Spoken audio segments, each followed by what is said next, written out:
What's up, everyone? Welcome to the Quadcast, the show where we get real, get raw, and get loud about mental health, substance use, and the fight to take our lives back. Each episode, we're cutting through the stigma, dropping knowledge, sharing stories, and bringing the heat with guests who have lived it and aren't afraid to talk about it. So turn it up, lock in, and let's break barriers, spark change, and build a community that refuses to stay silent.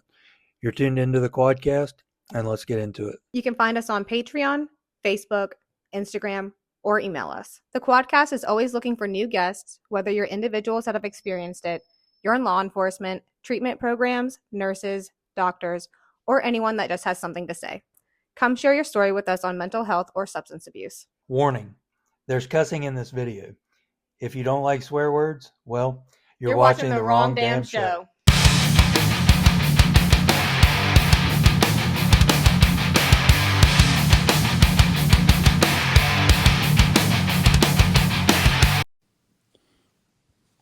All right, so we're here with Chris Case today and going to kind of go over some mental health and substance use topics today and dig into his background.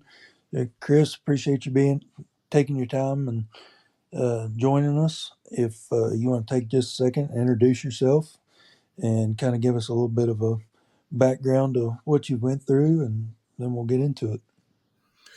All right, so I'm Chris Case, live in Monroe County, been married for 9 years. Have 2 kids, a 16-year-old daughter and a 6-year-old son. Been battling substance abuse. I battled I started when I was about 15, with marijuana, and getting ready to celebrate a year clean on December 30th of this year. Only by the grace of God, because I tried doing it by myself many a times and never succeeded until started doing things his way. Well, congratulations on your upcoming first year sober, and hopefully there's many more to come. Thank you. I hope so too. So, and like I said, I've got a long list of questions, and they range from here, there, and yonder. So if there's a question that you don't particularly want to answer, you don't have to. It's kind of all up to you. But okay. So let's see here.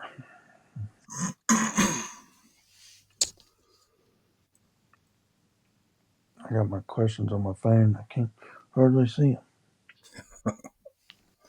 I guess that tells me I'm getting older. Right.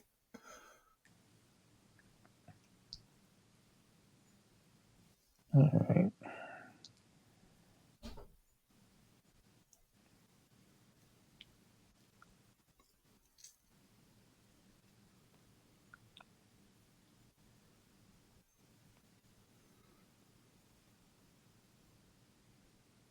Well, I thought I was ready, but You're good, buddy. all these pictures got jumbled up.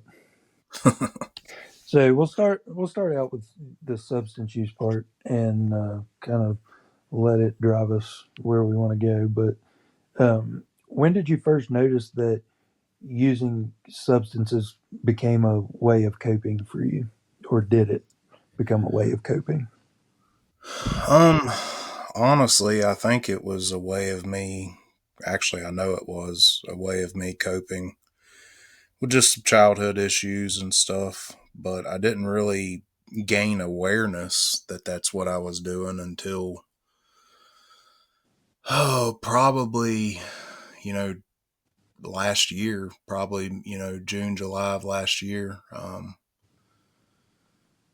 was bounced around a lot as a child. My mom was really young when she had me. She had me when she was 16, wasn't really able to take care of me. And my grandparents on my father's side raised me for the most part up until I was about 15. My mom, bounced in and out, and was there when it was convenient for her. She had some substance abuse problems, and I think she still does. I don't. She lives in Virginia. We don't really. I mean, we talk some, but kind of keep our distance. So yeah, I think that just caused a lot of, I guess, trauma. As a child, she was never really around. My biological father, he was young too, and he was in the military, and him and my mom, I think that they were really split up before I was ever even born. Um, and he ended up getting married later on and had three girls. I've got three half sisters by him, and then two half sisters from my mom. So I've got five sisters total, and just like I say, a lot of bouncing around. And my mom, she kind of introduced me to it. I was around her a little bit in my teens here and there in the summers and stuff, some, Mm-hmm. and that's kind of where I really, I guess, discovered marijuana. Kind of started from there, and it was kind of a fun thing. I thought it was cool back then, or whatever. You know. I guess regardless of how I felt about her not being around all the time, I guess I still kind of looked up to her, if that makes sense, Sure. and kind of followed in her footsteps. Like I say, it started with marijuana, and then when I was at my grandparents' house where I lived and went to school, uh, I discovered my granddad. He had kidney stone problems real bad, Mm-hmm. still does, and he had Percocets, and I discovered Percocets at about 15 and started actually crushing those up and snorting them, and got to be a problem. And like I say, I was about 15 when that happened, and they eventually found out about it, and they sent me to live with my mother at 15, and that lasted not even a year, I think. And I pretty much just moved out on my own. I hadn't even turned 16 yet, wasn't going to school, just kind of doing my own thing. Uh, she was always out partying, doing her thing. And Right. I didn't have much supervision, so I was pretty much able to do as I pleased at 15 years old. And That's a dangerous thought at this age, isn't it? yeah, it is. And I ended up, let me see, from there, I ended up getting in trouble.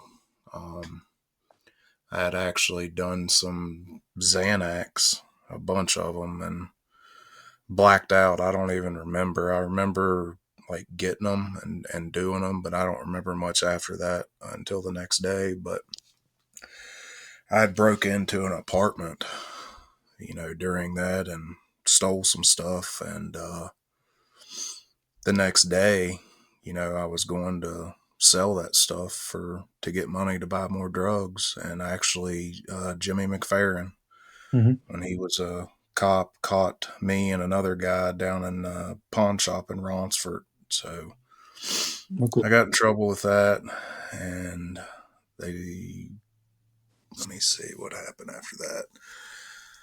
I went back to my grandparents for a little bit. She drove in from Virginia because that's where they lived, and I lived was in Fredericksburg, Virginia. Mm-hmm. And, she drove in and got me, and they let me go there for a while until court. And if I remember right, it wasn't necessarily a plea deal, but it was an option for me to go to Mountaineer Challenge Academy up in Kingwood, Okay. West Virginia.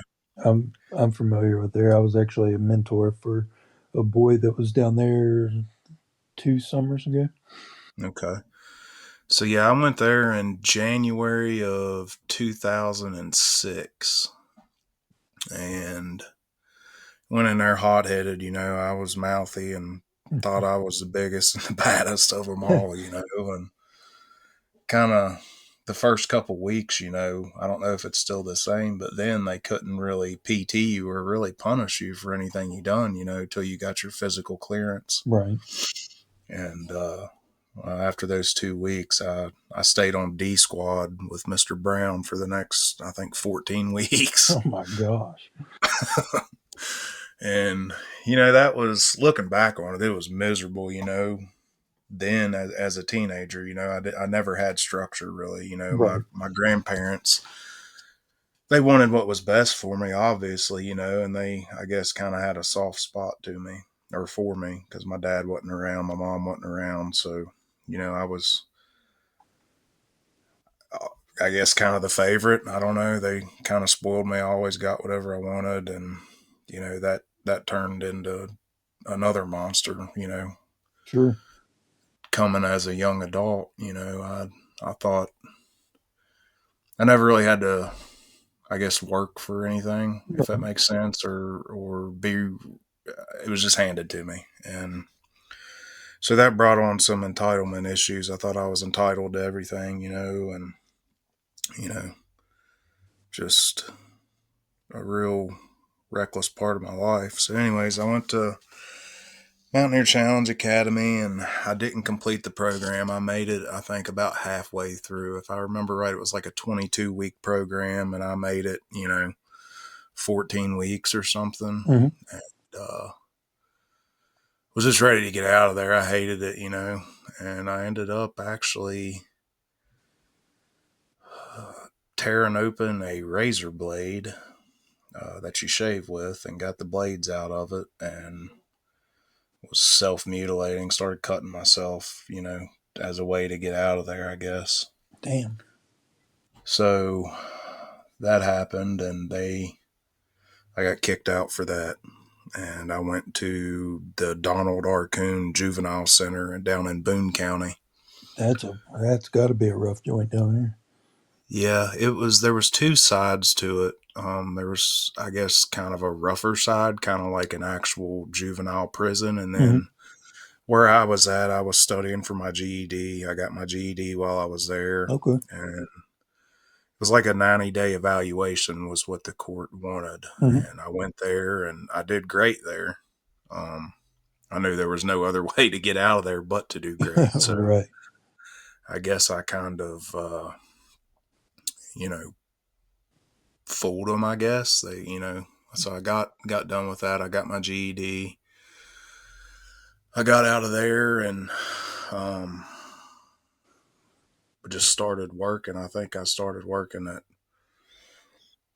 think it was Bob Evans there in Lewisburg. It Mm-hmm. was not long after they opened up. And so that was kind of my first real job. I'd done some odds and ends stuff on farms and stuff, before that a little bit to make some money. But Right.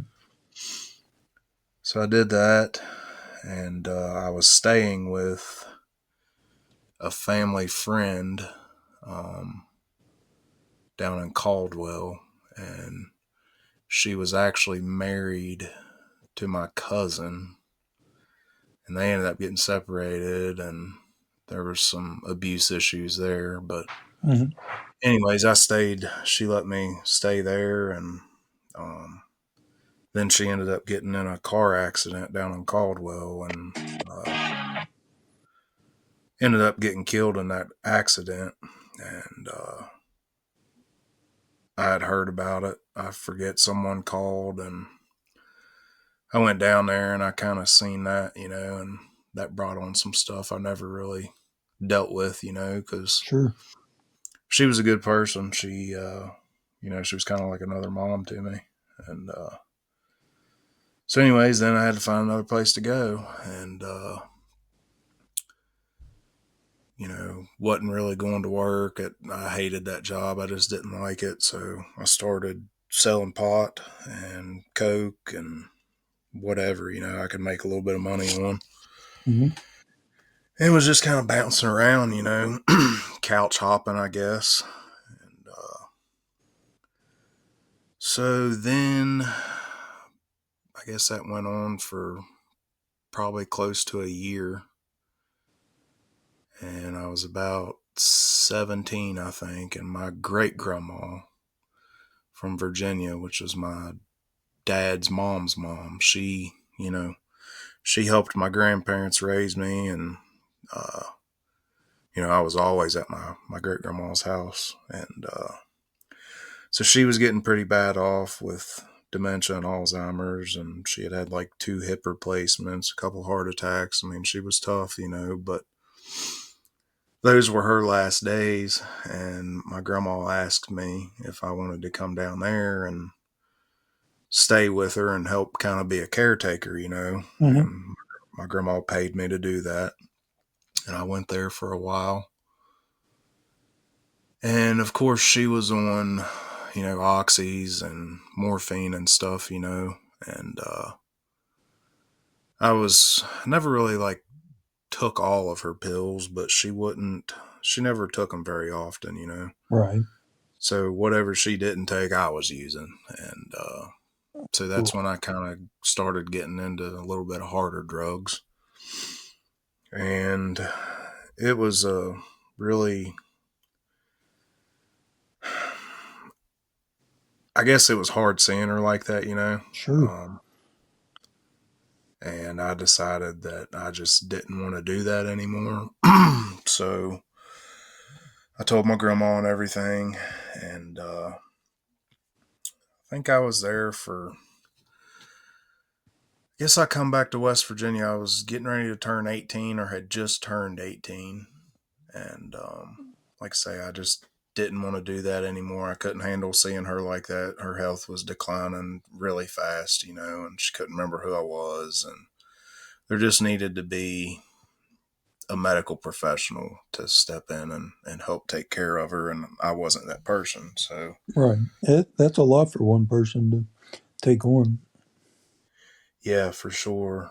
And so anyways, I left there and I came back to West Virginia and didn't really have a plan. I came back and started selling drugs again, make some money, and I ended up meeting my daughter's mom. I was 18. She was, I'm guessing, mid 20s or so at that time. Mm-hmm.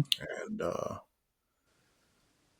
things kind of escalated quickly. I guess looking back on it, I didn't really realize what I was doing then, but it was kind of a safe zone for me. She had a house, she had a job, and so I moved in there, and that was just a toxic situation altogether. I wasn't there for the right reasons, and Right. just kind of a safety net for me, I guess. A comfort zone, and I didn't have to work. I could just sell drugs and do what I wanted, and didn't have to worry about bills. She paid all that, and ended up she got pregnant with my daughter, and I thought that maybe that would be the change that I needed. It wasn't planned by any means, but it definitely wasn't something I regretted. Right. So, she got pregnant and we were all the time fighting. I was still partying. I remember one time she was probably 7 or 8 months pregnant. No, she was probably, it was younger. It was early in her pregnancy. But anyways, I had took off and told her told her I was going to town to get milk or something, and ended up in Morgantown, West Virginia for a week, Oh my partying God. at WVU. And That's a so lot. yeah, it was just a bunch of toxic stuff like that happened. We were constantly off and on, and I'd be out for a couple of days and then I'd come back. And so anyways, my daughter was born in July of 2009, and I was actually working. I had got a job with Myers Lawn Care for Brandon, Uh-huh. and was doing okay and starting to kind of try to get my stuff together, but still, doing pills and stuff, and just not really caring about anybody but myself. And my daughter was born, and we stayed together for Oh, she was probably 5 or 6, I think, when we split up. But let me go back a little bit. So 2012. So Kendallin would have been 3 years old. It was tax time. Her mother had got income taxes back, and I wasn't on the account. She had her own account, and at that time I had moved on from oxys to opanas. A really powerful pain pill that they had come out with that really started getting popular at that time. Opana was the oxy at one time. Yeah, for sure. And so she had got her tax return back, and she had a bunch of money in the bank, and I took some checks, and was writing checks for $500, $600, $800 a day, Yeah, to get those. right. And she ended up figuring it out when her card declined one day, and she pressed charges. As she looking back, I was really mad about it, but now, I mean, she had every right to. Sure. So I found out, and I knew the law was looking for me, and I wasn't going to turn myself in easily, So I ran back to Virginia to my grandparents, and my grandparents owned, she just sold it a few years ago, but owned a restaurant there for like 40 years, her and my great grandma. Mm-hmm. So I was working there under the table, there was no traces through the IRS or anything, and was living at her house. And, I didn't turn myself in. The indictments come out, and they couldn't find me. And they actually sent Chris Tubert, and I guess, I'm not really sure how the Marshal Service is structured, but they sent the marshals to Virginia looking for me. Fugitive Task Force. Yeah, and I dodged them. I was actually hiding in a closet, and they walked right by me. Oh my God. So, I knew I had to do something. Things were, the pressure was getting on me for sure. My grandma was like, you really need to get this handled. You can't dodge this for the rest of your life. So she convinced me to come and turn myself in. And my cousin had actually drove me. And we came to Lewisburg there to the magistrate's office. And Mm-hmm. or we went to the Lewisburg detachment first, then to the magistrate. I turned myself in and made bond, and actually got it in my bond agreement to leave the state again. Damn. And went back to Virginia, and was working for my cousin. And he has a heating and air and plumbing business, so I was working for him. And Mm-hmm. time for court came, and I went to court, and got a plea deal for drug court. And so I started drug court in 2013, I think. Yeah, it was like 2013. So had a rough start there. I had actually, obviously I was back in West Virginia. I couldn't go back to Virginia. Right. And me and my daughter's mom, obviously that was a rocky situation. So I'd found another girlfriend, and we had a place together, and she used to, she was using Roxy's and Opanas, and, the first part of drug court is home confinement, and, obviously drug tests and stuff like that. Right.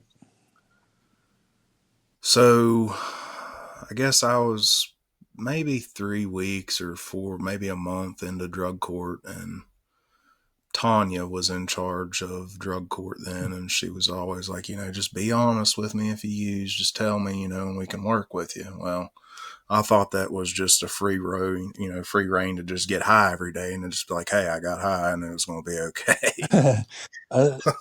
From what I know about drug court, it don't work like that. But No, I can see how you absolutely. would think that. Yeah. So, what was the home confinement? Doug think he passed away. Duh, he was from over Clintonville. But Yeah, anyways, he was my home confinement officer, and I can't remember his last name. yeah, super good guy. I mean, he He was was. strict, but he was a good dude. So he come into the house that me and my girlfriend at the time had, and I was nodded out on the couch, with drugs in my lap, Oh and shit. he didn't arrest me right then. I think drug court was the next day because we had drug court on Thursdays. I think that was a Wednesday night. And I knew I was screwed, I was like, yeah, I'm definitely. I was thinking they were going to kick me out or something, but I go in and had Judge Jolliffe. Oh my god. So I got remanded to Southern Regional Jail for like 2 weeks. And, I sat in there and kind of sobered up, I guess, at least, got the substances out of my system. And if I remember right, they were giving me maybe Valium or something while I was in there to help with the withdrawal stuff. And hmm made my mind up I was going to, try and, if they give me another shot, I sat in there for 2 weeks. And then that second week, I went back to drug court and, decided if they were going to give me another shot, I was definitely going to take it. I didn't want those 17 felonies I had against me for Right. forgery and uttering. God. So I go to court, and of course, Judge Jolliffe, he asked me, what I wanted to do. And I guess if I remember right, I gave some kind of little sweetened up speech. So he gave me another shot, and I did pretty good after that. I was working for a local construction company, and he was actually a drug court graduate. So I worked with him for a couple years and worked my way through drug court. And they had kind of, once they seen I was really trying to do the right thing, they really worked with me. I'm not so sure. I'm not sure if it was a good thing or a bad thing, but they were really laxed on my schedule. I could, because that was my way of coping, I guess. I couldn't do drugs to cope anymore, so I just stayed busy with work. Like I was Right. just a workaholic. That's all I wanted to do, and I was making money. I'd saved up and bought me a vehicle, and was doing good, and ended up graduating in 2014, and family was really proud, and I had all intentions of really staying clean. I was like, life's better without this. And so I graduated, and I think it was in September, if I remember right, September of 2014, and did good for, if I had to guess, I'd say probably 2 months, 3 months, something like that. And ended up getting with this girl and got back on pills and just kind of started from there. And then that's when I eventually got into doing heroin, when it was actually heroin and not fentanyl. You can't trust that crap anymore. No. And battled that for a while and was able to stay out of trouble, and I was still working, but, all my money went to my habit for the most part. Let me see. So, where did it go from there? That's when it really kind of starts getting blurry. I mean, for a while, anyways. And when you say blurry, just as in you went in so deep that it's really just all a blur, or Yeah, I just don't remember a whole lot. You know, for a few years, I was in it pretty heavy, you know. And then, of course, me and that girl, we had split up, but I kept doing drugs and uh, just a bunch of drug use and just, sure. reckless activities for several years. And I ended up meeting my wife, only time I've been married, my wife, Brittany, we met in 2016. If Brittany listens to this, we better make sure and clarify that she is your only wife. Yeah. Because you might end up in the doghouse. Yeah, for sure. So we met in 2016 at a party up in Sam Black, just drinking and stuff. And I mean, I could think of worse places to be drinking. yeah, for sure. And I just had eyes for her from the get go, and she was kind of hard to get, but I stayed persistent at it and finally got a shot with her, and we started dating. And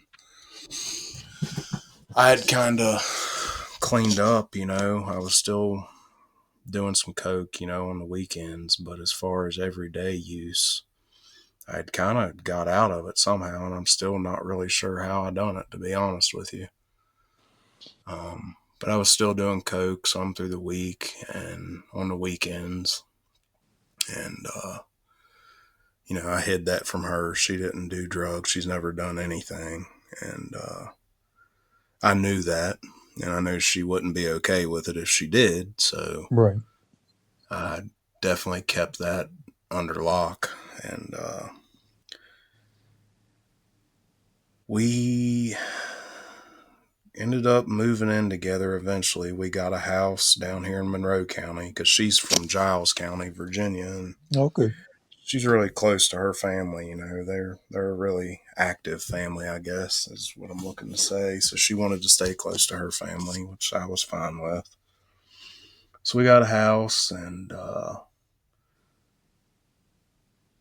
that was in about the beginning of 2017, probably March or April, I'm not sure.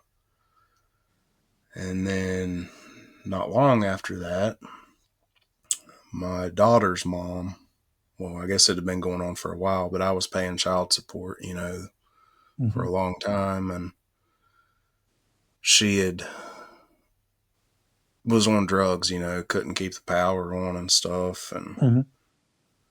I ended up going and getting an attorney and took her to court and got full custody of my daughter.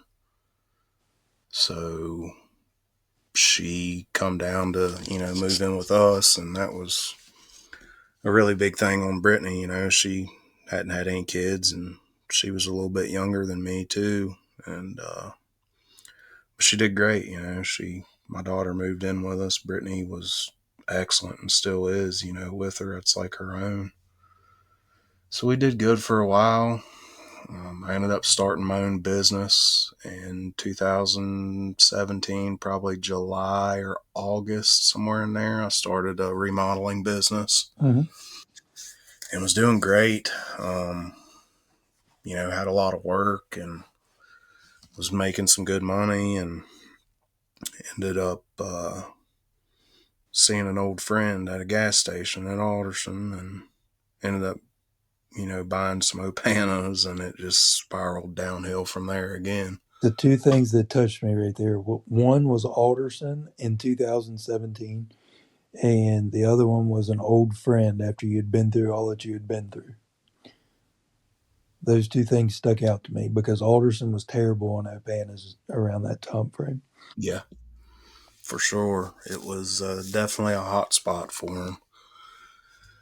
And, I thought, I've been clean for a while, I could do these a little bit and be okay and still manage and hide it and all that, and I managed to do a couple of those, which was hide it. And that was really, honestly, the only thing I managed to do. I spent all the money on drugs. I had a couple guys working for me. I made sure their payroll was paid, and our bills were paid, but anything extra was definitely being spent on drugs. No questions asked. Sure. Were you only doing Opana at the time, or were you doing others? I think I was, if I remember right, I think I may have still been doing some coke a little bit here and there, I got you. but it was mainly my problem's always been, well, I guess all drugs are a problem, but like Sure. what really always grabbed a hold of me was any kind of downer, like pain pills, stuff like that. The uppers were, I guess, like fun or maybe an extra. I'm not really sure. But I could always just drop those with no questions asked. It was always the downers that really seemed to grab a hold of me and just drag me as far down as I could go. Sure. I mean, I was being a police officer down in Alderson and dealing with, the people that I did during those years of time. That was the biggest thing was, heroin. Um, Meth was big for a long time, but Yeah. it was really, heroin and Opanas. They were just everywhere.